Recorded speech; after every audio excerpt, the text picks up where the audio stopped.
नमस्कार, मैं विपुल पांचाल और आप देख रहे हैं झाबुआ लाइव। भारतीय जनता पार्टी ने अपना उम्मीदवार घोषित कर दिया है जीएस डामोर को।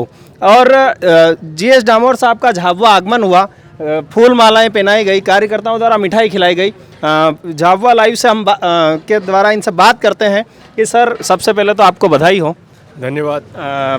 आप चुनावी मैदान में हैं और कांग्रेस का गढ़ माना जाता है और कांतिलाल भूरिया एक नेशनल लीडर रहे हैं। आज तक उनको कोई हरा नहीं पाया है। सिर्फ मोदी लहर में 2014 में दिलीप सिंह भूरिया जी ने हराया था। इस बार किस तरह से आप उनको अपने सामने मानते हैं? सबसे पहले मैं हमारे प्रदेश के नेतृत्व और केंद्रीय नेतृत्व को धन्यवाद देना चाहता हूं कि उन्होंने मुझ में विश्वास व्यक्त कर मुझे यहां उम्मीदवार घोषित किया। जहां तक कांतिलाल जी भूरिया का सवाल है, तो हम कांतिलाल जी भूरिया को न तो राष्ट्रीय स्तर का नेता मानते हैं, एक हमारा भारतीय जनता पार्टी का साधारण सा कार्यकर्ता भी उनको हरा सकता है, हराने की क्षमता रखता है। वो पिछले बार से लगातार जीतते रहे हैं। उस समय हमारे जनता में उतनी जागृति नहीं थी, उतनी अवेयरनेस नहीं थी, तो ये जीतते रहे।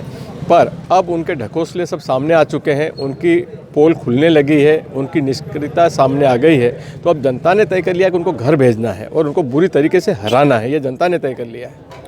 सर, एक बड़ा झाबुआ जिले को लेकर एक है कि पलायन काफ़ी तेज़ी से यहाँ पर बढ़ रहा है, उसे लेकर आपका क्या विज़न है?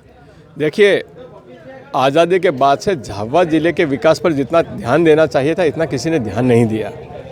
भारतीय जनता पार्टी ने पिछले 15 सालों में खूब काम किया, जैसे फलिए फलिए में स्कूल बनाए, आंगनवाड़ी बनाई, गांव-गांव को रोडों से जोड़ा है। तो पिछले 15 साल में ही झाबुआ का विकास हुआ, इसके पहले कुछ भी नहीं हुआ।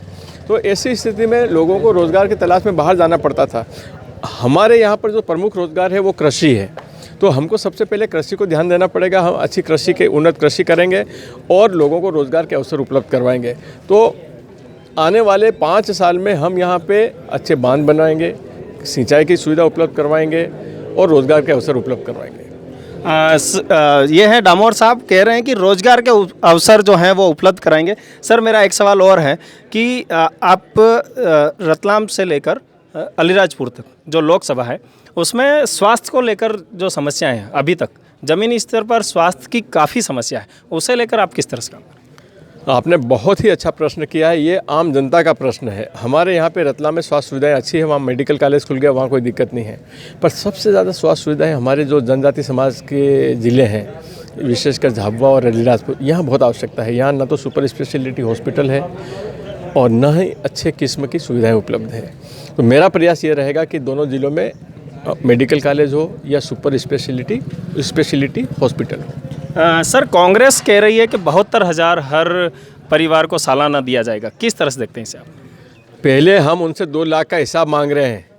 किस किसान का आपने 2 लाख का कर्जा माफ़ किया? एक तो किसान को लाके खड़ा करे कि हमने इसका कर्जा माफ़ किया।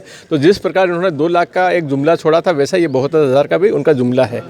कांग्रेस पिछले 70 सालों से, जब से देश आज़ाद हुआ, तब से हमारे आदिवासियों को ठग रही है, झूठ बोल रही है, उनके साथ धोखा दे रही है और वही एक उनकी टैक्टिस है, वो फिर से अपनाना चाहती है। पर अब चूंकि हमारा आदिवासी युवा पढ़ा लिखा हो गया है, जागृत है, तो अब कांग्रेस की बातों में नहीं आएगा।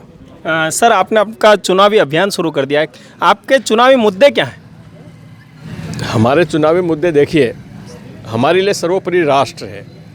अगर राष्ट्र है तो हम हैं, अगर राष्ट्र नहीं है तो हम नहीं हैं। तो हमारा सर्वोपरि राष्ट्र है और उसके बाद विकास हमारा दूसरा मुद्दा है। धन्यवाद। तो ये थे जीएस डामोर साहब, जो जनता के बीच में जाएंगे राष्ट्रवाद और विकास को लेकर। आप और भी खबरों के लिए बने रहिए झाबुआ लाइव पर।